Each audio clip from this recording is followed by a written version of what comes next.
This is Harsh Rules, I'm Ben Harsh, and today we're going to learn to play Commands and Colors Medieval.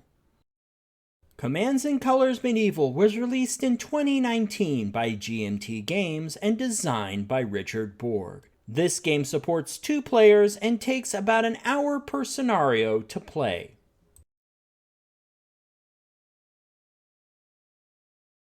Commands and Colors Ancients allows 2 players to engage each other in battles from the dawn of military history in 3000 BC to the opening of the Middle Ages in 400 AD.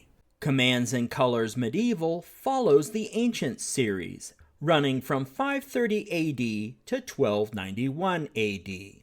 The core game, which we'll be learning about in this series, was released in 2019 and represents the Byzantine Empire versus the Sassanid Persians. There is also an upcoming expansion for the Crusades Middle Eastern battles. While these series share a common rule set, the Medieval series has several unique twists of its own. Therefore, even if you're familiar with the Ancient series, you will want to pay attention to the rules breakdown to learn the new features and key differences. We've got a lot to cover, so let's get started. To begin a game, open the rulebook to page 28. This page lists the base game's 19 scenarios. We're going to begin with the first scenario, Uta's River 447 AD, on page 29. A scenario listing includes the following information: a diagram of the game board and the positions of each player's army, as well as terrain such as rivers, woods, and hills. The first scenario does not have terrain, which allow players to get acclimated to the base rules. The historical background section gives players context for the battle they're about to play. The War Council section names each player's army, identifies their main leader, establishes each player's starting hand of command cards, the number of inspired action tokens, and indicates the player that moves first. The Victory section reveals the number of banners required to win the game, and there is a section for special rules unique to that scenario.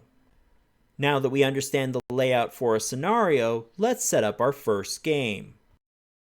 Medieval's game pieces represent various types of military units and their leaders. Each wooden block makes up a portion of that unit's health. A successful hit removes a block from the unit, and when all blocks are removed, the unit is defeated. Leaders are not considered units. They're their own game piece. When a leader is attached to a unit, they can provide a significant benefit in battle. We'll learn more about leaders and how they augment units as we set up the game. Following the setup diagram, the Hun player will set up their forces on the northern half of the game board and the Roman player on the southern half. Keep in mind, only one unit may occupy a hex, and only leaders may move into or out of hexes occupied by friendly units. Units have multiple blocks representing their health. The number is based on their unit type. Commands and Colors Medieval makes things simple. All foot units and cavalry units are comprised of 4 blocks each. Leaders, on the other hand, are always represented by a single block. Each player will also need a number of Inspired Action Tokens. Inspired Action Tokens are a new game feature in Commands and Colors Medieval. When a leadership command card is played, a player may also choose to spend one of their Inspired Action Tokens for an additional inspired action off of their reference sheet. Players may also spend Inspired Action Tokens to conduct battlefield actions.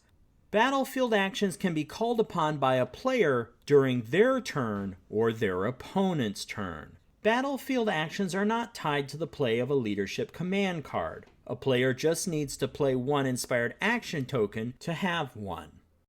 Place 9 victory banners in each color within easy reach of both players. Victory banners are earned whenever the last block of a unit is eliminated or a leader is eliminated. In some scenarios, additional victory banners may be gained by capturing certain terrain hexes or other battlefield objectives. Victory banners are essentially this game's point system. Each scenario has its own required number of victory banners, and the first player to earn that number wins the game.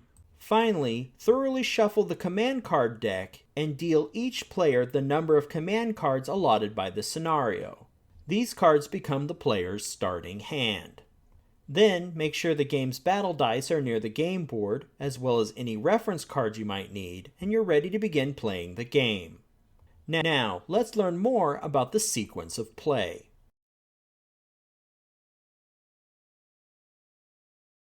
In Commands and Colors Medieval, each player's turn is organized into 5 phases.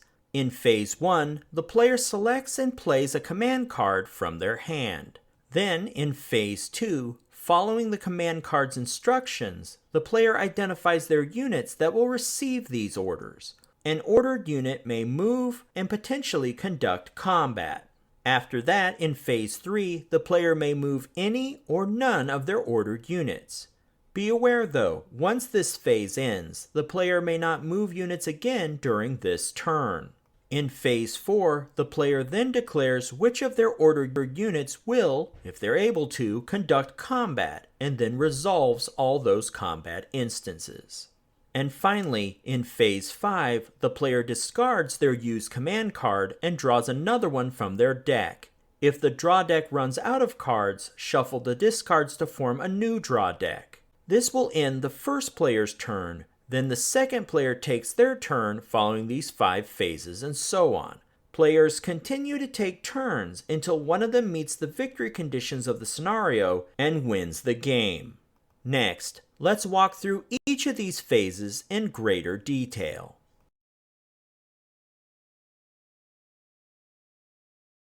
To understand card play, orders, and movement, first it's necessary to learn how the board functions. The Battlefield game board is a grid, 13 hexes wide by 11 hexes deep. The battlefield is divided into 3 sections by 2 dotted lines, giving each player a left flank section, a center section, and a right flank section. Each side issues orders to their units and/or leaders by playing command cards from their hand. For example, this command card allows 2 units to be ordered in the left flank section, this one 2 in the center section, and this one 2 on the right flank section. Whenever a dotted line cuts through a hex, that hex is part of both its flank section and the center section. Therefore, units in these split hexes may participate in orders in either section. At the start of a player's turn, they will select one command card from their hand, place it face up in front of them, and read it aloud to their opponent. Next, following the card's instructions, they will announce which eligible units or leaders they choose to order. Only those units or leaders chosen to receive an order may move, battle, or take a special action. When a leader is in the same hex as a unit, it is considered attached to that unit. Leaders may move with that unit under the same order. However, if a player wants to detach a leader from a unit and move it into its own hex, it costs them 1 order. Cards with movement orders that allow a leader to detach from a unit are marked with a helmet symbol. Command cards can be divided into 2 types: section cards and tactic cards. Section cards refer to orders that affect a specific number or type of units and leaders in certain sections of the game board, or a class of units indicated by color. Some section cards will allow a player to order units equal to command. Command refers to the number of command cards in the player's hand. Now, let's look at another type of section card involving leaders. As you just saw, most command cards direct orders at specific sections of the game board and/or unit types. There are also command cards that utilize leaders. Leadership cards allow you to order a leader, and then cascade that order from that leader to any units attached to them, basically in the same hex, plus a given number of units or leaders in adjacent linked hexes to move and/or battle. Units in adjacent linked hexes may be in different sections of the battlefield as long as each ordered unit is adjacent to at least one other ordered unit, and at least one of the ordered units is adjacent to the designated leader. In this way, a leadership order enables you to chain units to move and/or battle in a coordinated fashion. Just be aware though, once a leadership order is issued, that leader may not detach from a unit. Likewise, tactic cards allow ordered units to move and/or battle in ways not allowed in the basic rules. Tactic cards like First Strike allow a defender to turn the table on their opponent and attack first. Counterattack mirrors the last command card played. Clash of Shields orders all units adjacent to an enemy unit. Darken the Sky enables ranged weapon units to fire twice. These are just a few examples that, if carefully played, can turn the tide of a battle.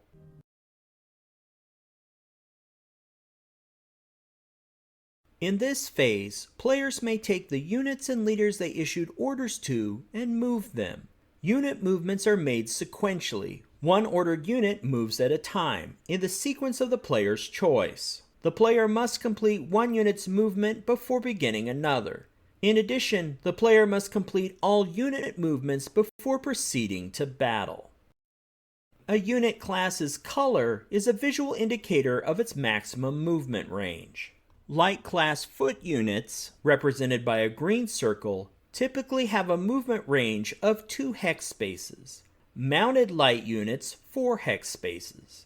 When a light unit's green circle has a white border, this indicates that the unit operates with a rules exception for its class. However, in Commands and Colors Medieval, for light foot units, there is no rules exception to movement. Medium class units, represented by a blue triangle, are a little more complicated. A medium unit may move 1 hex space and still battle, or 2 hex spaces and not battle. Mounted medium units may move 3 hex spaces and battle. Once again, a medium class unit with a white border has a rules exception. For example, warriors may charge and move 2 hex spaces, but they must end their move adjacent to an enemy unit and attack. Otherwise, they can only move 1 hex space. Heavy class units have a red square. Foot units may move 1 hex space, and mounted units 2 hex spaces. There are heavy units with a white border. These are considered super heavy units. Super heavy mounted units can move 2 hex spaces and battle. Finally, leaders may move up to 3 hex spaces. When attached to a unit, they move with that unit at the lower rate. Leaders are also unique because they can move through friendly units' hex spaces to reposition themselves amongst the army.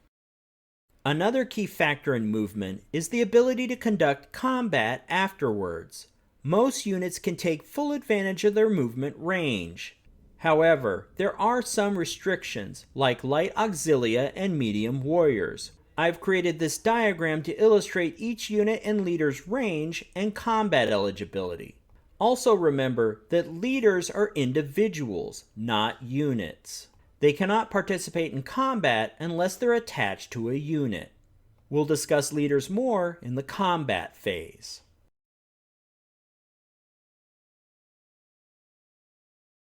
In Commands and Colors Ancients, many units have 2 options for combat. All units can conduct close combat. Close combat may occur when opposing units are in hex spaces adjacent to each other. Also in close combat, some units may be eligible for special maneuvers. Attackers that successfully eliminate all of the defender's blocks may use the momentum of their attack to advance into their opponent's hex, and in some cases, beyond that. After conducting a momentum advance, these units may battle again in close combat with an adjacent enemy unit. Defending units that survive an attack may battle back against their attacker. Also, some faster unit types and leaders may attempt to evade an enemy attack and escape to another hex. Units equipped with projectile weapons may also engage in ranged combat. Ranged combat may occur when an enemy unit is within the projectile's reach and the attacker has a clear line of sight to the target. In later scenarios, terrain hexes such as woods, walls, and fortified camps may block an attacker's line of sight and prohibit ranged combat. Now that we've seen the two types of combat, let's take a look at the gameplay mechanics behind these concepts.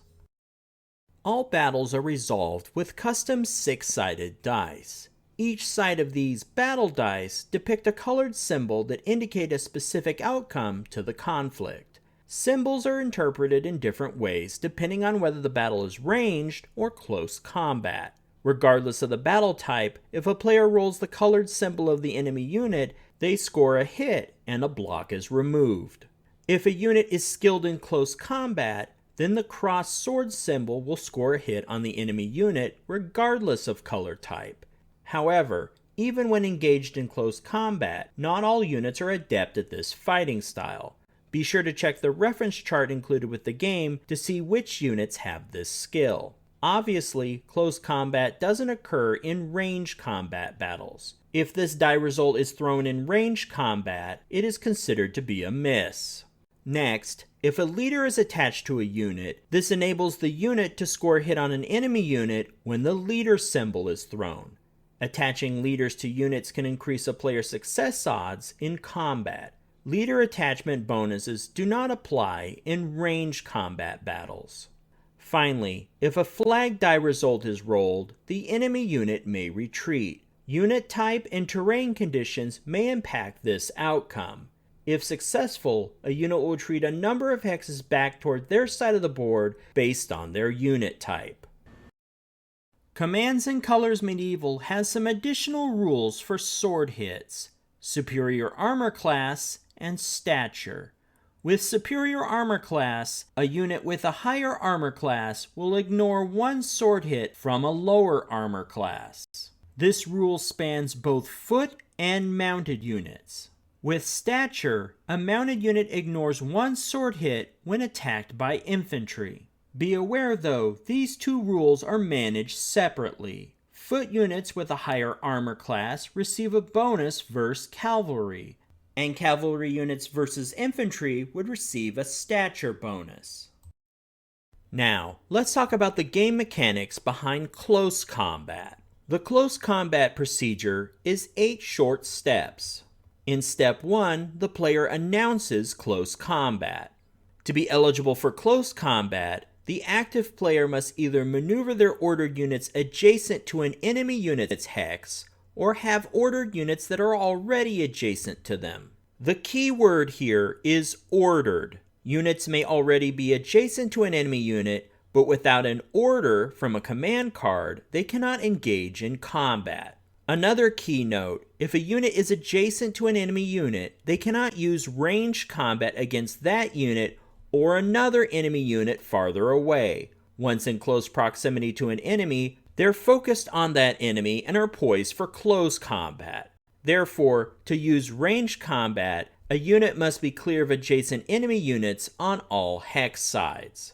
In step 2, the defender may announce that they are going to evade. Evasion allows a defender to escape a battle and move towards their side of the board. For units, an evasion allows them to move 2 hex spaces. For leaders, 1 to 3 hex spaces. When a unit attempts to evade, though, they must survive the attacker's modified dice roll.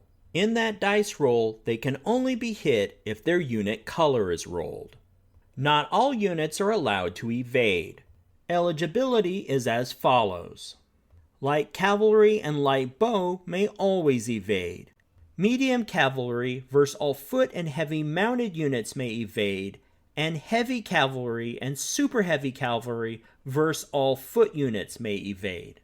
However, auxilia, medium infantry, warrior, and heavy infantry may never evade. And all lone leaders must evade. We'll cover evasion in greater detail in a subsequent episode of this series. Next, players will determine the number of battle dice. To calculate this, first check the unit's class and use the reference sheet if necessary. Then check the current command card play for any modifiers. Also be aware, when an inspired action token is spent for a battlefield action, this may increase the number of battle dice rolled. And finally, terrain may also modify the number of battle dice. Several pieces of terrain can impact the number of dice that players can roll in battle. Typically, this will reduce dice or set a maximum of the number that can be rolled. Next, the attacker rolls the battle dice and then applies any hits. Once all hits have been applied and any blocks removed, then any retreats that were rolled are applied. Next, the attacker rolls the battle dice and then applies any hits. Once all hits have been applied and any blocks removed, then any retreats that were rolled are applied. The last two steps of the procedure are contingent on the dice results. If the die results eliminated all defenders' blocks, or they were forced to retreat, then the attacker may momentum advance into the defender's vacated hex space and potentially be eligible for bonus close combat. The attacker is eligible for bonus close combat if the defender was completely eliminated in the attack. If the defender was not eliminated and did not retreat, then Step 8 comes into play. The defender may then battle back against the attacker. Following the same combat rules, the defender rolls the battle dice and applies the results to the attacker. And with that, close combat is completed.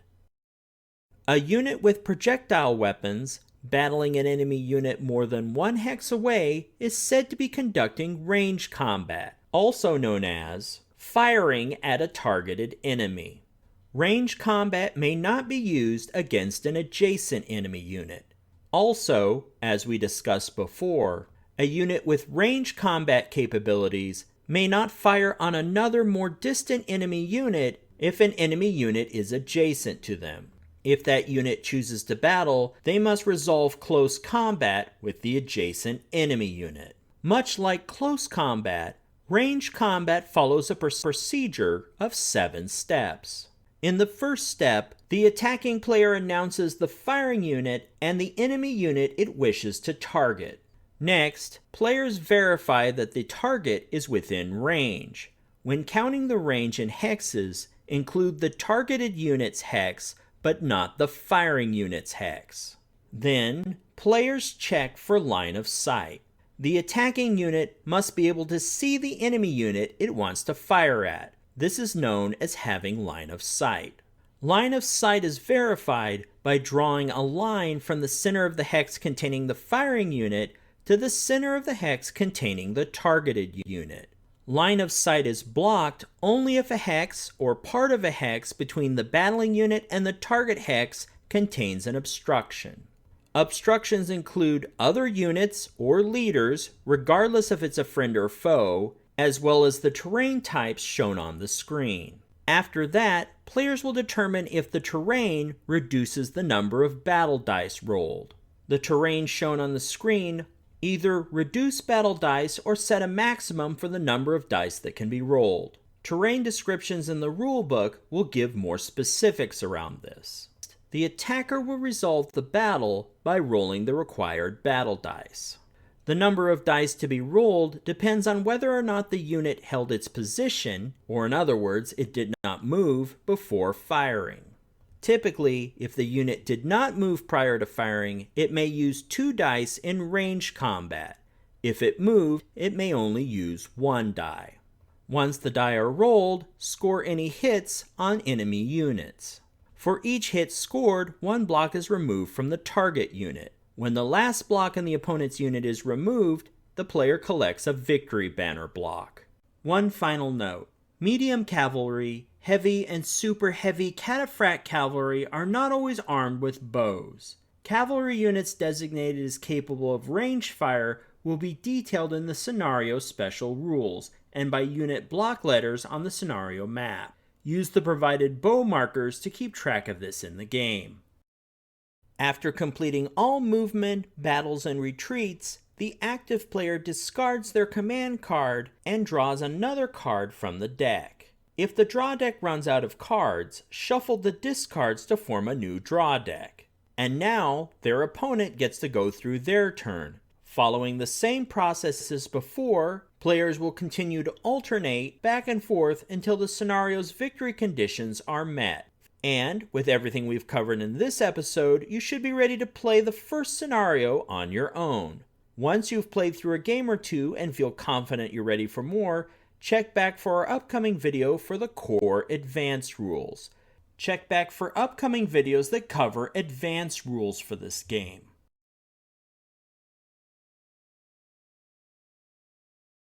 If you found this video helpful, please give me a like and share with your friends. To be the first notified when the next episode of Harsh Rules becomes available, please hit the bell icon for notifications. And as always, this is Ben Harsh for Harsh Rules. Thank you so much for watching, and I'll see you on the next video.